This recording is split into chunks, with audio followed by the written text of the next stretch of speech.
Hey guys, this is JohnyTechReview. Today I have a quick unboxing and review for you of this 5.5-inch smartphone. It does kind of remind you of something like a Samsung Galaxy S5. So yeah, let's just open this up and see what comes inside. So here we go. Up top we have the device. So the packaging is not top notch or anything like that. Asks you to remove the battery in the back, a little sticker in the back. Leave that there for a second. Let's see what else comes in the package here. Leather carrying case, micro USB charging cable, syncing cable. Right here we have some headphones, look pretty soft. There's a little charger though, pretty generic. We also have a little small user menu here. We also have here a little plastic screen protector. This is not tempered glass, just plastic. It looks like here we already have a screen protector on this. So we actually has a pretty nice design here, as you can see. It does look just like a Samsung Galaxy S5 or something like that. You have your aluminum little bezel here, feel really nice. Speaker at the bottom, like a mic hole right now. And on your side here you have the standby button and the volume rocker, and up top we have the charging port, interesting place to put it. Headphone jack on that side, and there's nothing on your side. And in the back here we have the camera, and look like here the flash. So we can also peel up this little piece here. Yep, just like that.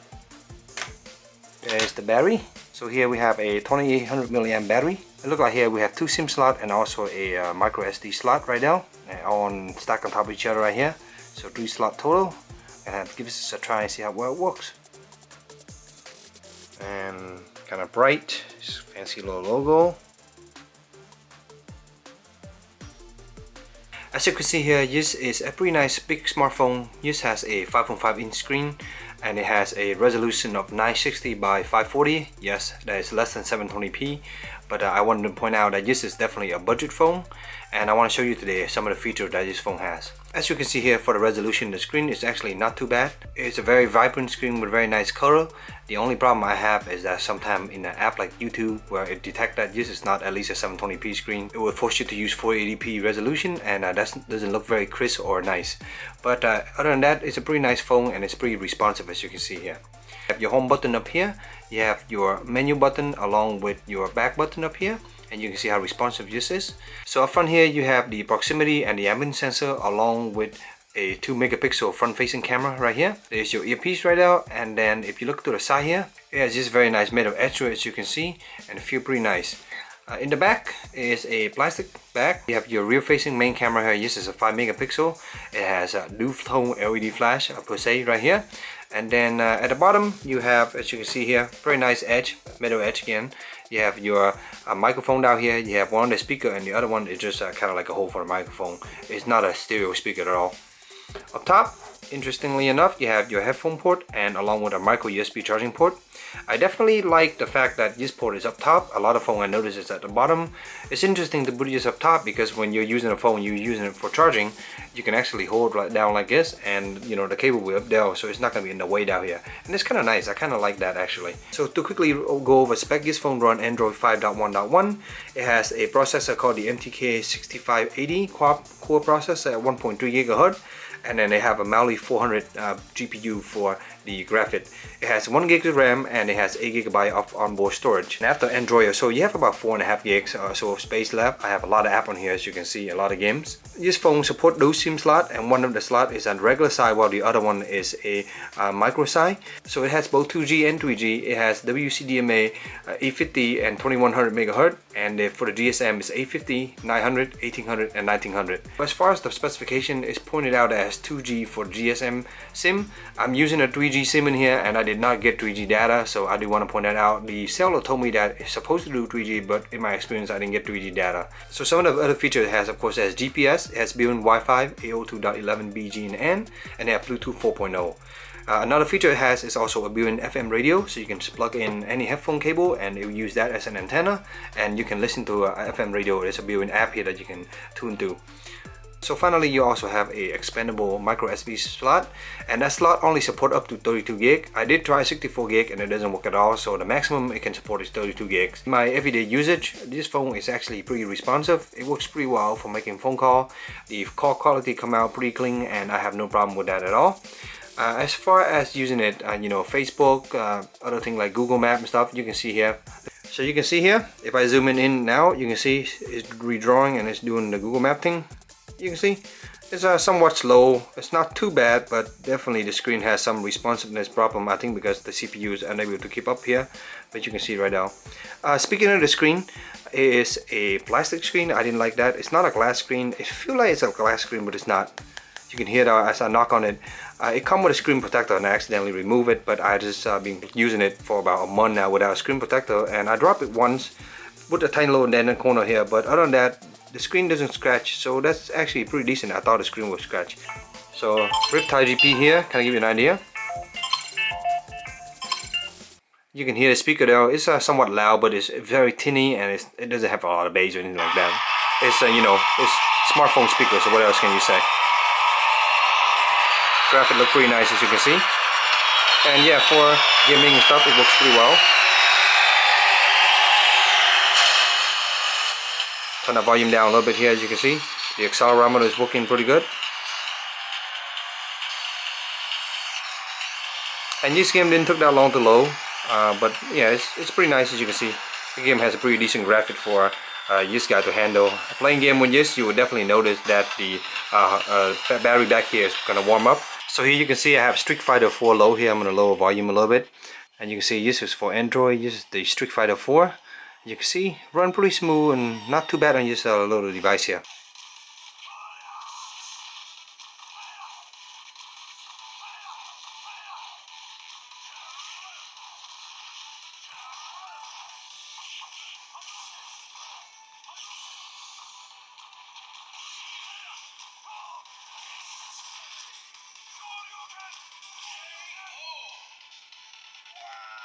As you can see there, the game run pretty smooth.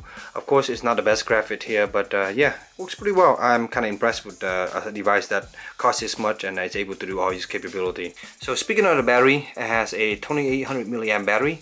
If I was not using this phone too much, this is kind of like my work phone. I have the SIM card now, but I'm not using it too much.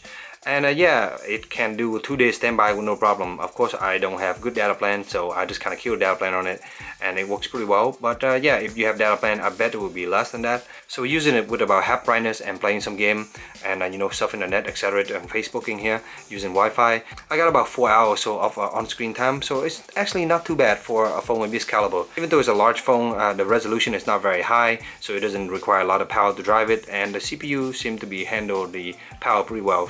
So last thing I want to point out is the camera. The camera itself, you have the front-facing camera and of course the rear, 5 megapixel and 2 megapixel. This camera is actually, you know, okay during the day. If using at night or in low light, it's not going to be very good. You can kind of see here. Right now I have good lighting in here, so you can kind of see. You can hear the focus. It focuses pretty good, pretty fast right now. There you go. If of course it has good lighting, that's no problem at all. But if it has bad lighting, it takes a long time to focus, and that's one thing I didn't notice. So the camera has a pretty simple interface. There's the focus, as you can see. I'm gonna go ahead and focus in the back here. Show you again, focus. There you go. It's not the fastest camera, but it works fine. And the app here, pretty simple. You have a few buttons here. You can video recording. You know, this is like the auto smile. If you're smiling, it automatically take the picture. That's a pretty cool feature. It actually works pretty well. HDR. Flash, you can also swap the camera. I'm going to show you the camera right now. You can see the lagness of it on this camera. So yeah, the front camera works well during the day, but at night it's not going to work too well. Some other option here, you have you know, preview picture. You can also have portrait mode. Right? You launch this, it's switching to a portrait mode. So when you take a picture of yourself, it actually allows you to beautify, and you can hear, you can see, you can change your age, you can do kind of stuff, and it kind of change the texture of your skin tone. Interesting take on this little device here. And then of course you can go into live photo mode, and you can see right here we can just go ahead and take a picture and save in live photo. So this is kind of like the Apple live photo features. I'll show you that in a minute here in the preview. So this is that live photo mode, for example. It just take a picture and a few seconds of a video. Interesting concept, but yeah, it does that thing kind of like Apple, but very, very strange. In the pixelation, you can definitely see some noise in this dark environment here. Picture of me, there's a mouse I took earlier, here's a picture of a keyboard, as you can see right now.